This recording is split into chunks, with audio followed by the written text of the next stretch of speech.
The single biggest reason most people don't eat their veggies is because it doesn't look like this, and basically just don't taste good. But I promise you, today is the day we turn even the most hardened chicken-eating vegans into at least pescatarians, with 3 easy upgrades that'll take your roast veggies game to a universe far beyond your imagination. And just like me, you'll have this at least 3 times a week. It's that good, and also good for you.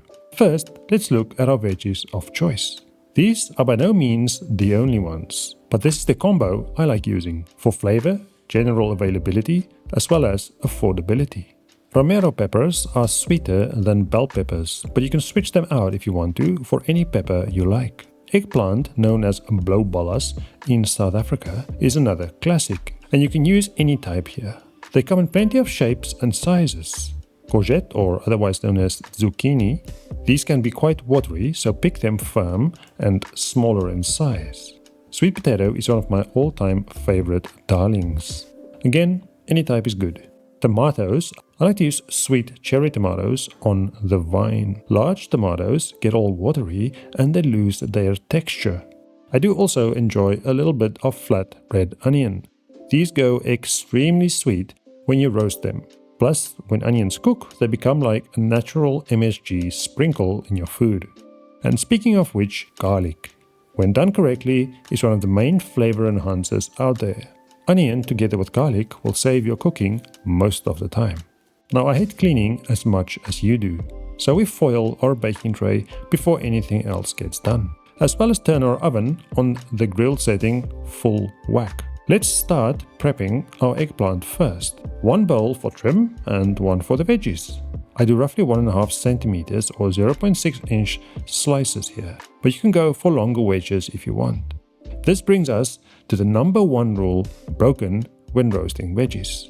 Not cutting your veg roughly all the same size. You can have your different veggies all their own sizes, but for instance, all the eggplant needs to be the same size.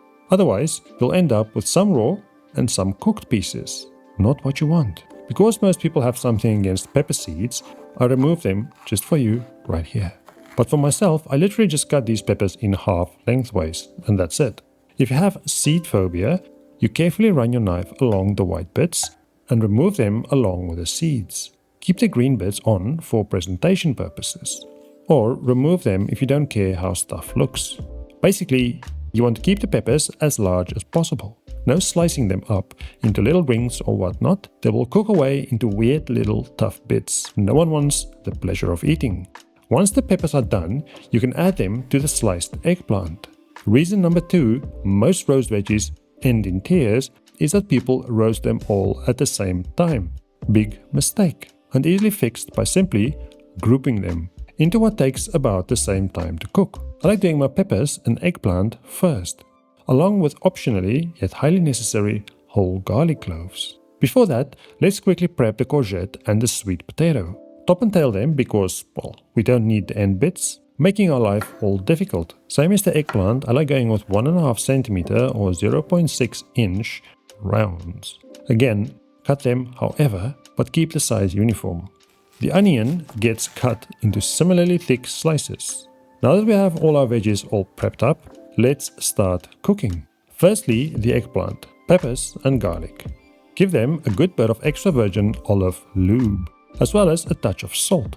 Lay them down on a bed of roses, then roast in the oven under the grill. After around 5 to 8 minutes, you check on them. You should have some caramelization going on. This part you judge by eye, as everyone's oven cooks differently. Or smell if you're not fortunate enough to have good eyesight. Flip your veggies and get them back under the grill to cook the other side. Another major mistake is cooking your roast vegetables by simply turning your oven on blowing heat and hoping things go well. No way that'll lead to a happy life. What does lead to a happy life is the intense heat from the grill shining down on them, mimicking the effects of an open fire. Once the eggplant, peppers and garlic are done, put them to the side for now, neatly placing them onto a plate or clean tray. The garlic will be soft and sweet inside the skin. Remove the skins and add the garlic to the veggies. We'll quickly flash reheat these just before serving, which is the correct way of doing things. Let's get to the other veggies and also make a little something special. Lube and salt your veggies, same as before. Lay them down on your tray and under the grill they go. Set a timer on 8 minutes, not to forget about them. While we do upgrade 1 out of 3 and still strictly vegan. Into a blender goes 1 packed cup or half a bunch of rinsed flat leaf parsley, 1 clove of garlic, a pinch of salt, the zest and juice of half a lemon, preferably without the seeds, a good helping of extra virgin lube, a spoonful of Dijon mustard, a little touch of water, and blend that into a smooth, green pesto-like sauce. You don't need to be too precise on the measurements here, and you can add basil, mint, or, soap god forbid, cilantro. Anything that makes you and your mouth happy. Once done, you place it to the side for a minute. Or, if you suddenly lost interest, into the fridge or freezer for long time convenience. Have a look at your veggies. They should be nice and charred on the top side. We don't flip these around because cooking them on one side ensures they are browned for maximum flavor, and also cooked just enough. If we were to cook them any longer on the other side, they will die a dishonorable death, which is mistake number 3 we need to fix. More often than not, veggies are either cooked to mush or they are way too undercooked. There is a fine line between raw and what is referred to as al dente, the perfect doneness for roasted or grilled veggies. Same as the eggplant tray, we set these aside for a second. The tomatoes just need a quick flash so they don't turn to puree.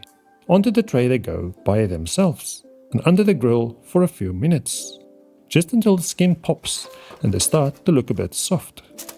Get your other veggies back onto the tray for a quick reheat. While this happens, you also heat your serving plate, because there is no greater sin than serving hot food on a cold plate, and a very legitimate reason for divorce, or worse. Well, maybe not that bad, but you get the point. Once everything is looking mighty fine and hot and shiny, arrange it on a plate like you care about it. And of course we have our first upgrade, which is the quick green sauce we made earlier. Upgrade number 2. If you're not scared of consuming cow juice products, this hand-torn soft mozzarella adds a touch of creaminess. And if you're 1 level up from a vegetarian, also called a pescatarian, kinda like a pizza, you add little bits of salted anchovies, which is upgrade number 3, for a big hit of umami and an incredible flavor balance. A final touch of olive oil, a few grindings of black pepper, and flaky salt of course, brings us closer to the biggest upgrade and most important fix of them all, which is quite simply, go live a happy life.